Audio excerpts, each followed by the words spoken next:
উনান জ্বালিয়ে দিয়েছি, 3টে উনানই জ্বালিয়ে দিয়েছি।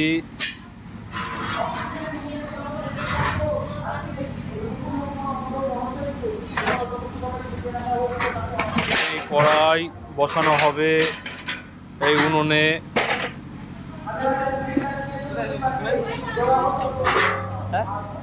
ওই কলে কলে কলে সবচেয়ে বড় সসপ্যান তো। এদিকে দুটো ওভেন রেখেছি।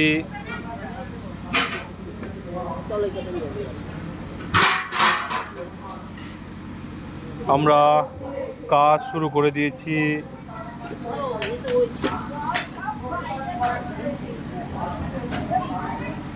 আজকে এখানে সারা রাত কাজ চলবে।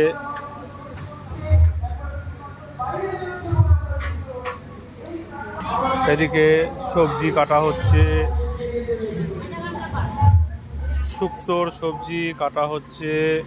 ওদিকে আম কাটা হচ্ছে, আজকে আমের চাটনি আছে।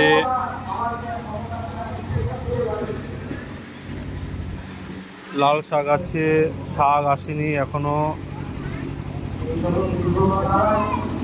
কলা কাটা হয়ে গেছে, 2 জায়গায় রাখা আছে। এখন আলু কাটা হবে। এখানে 80 কেজি লাল শাক আসবে।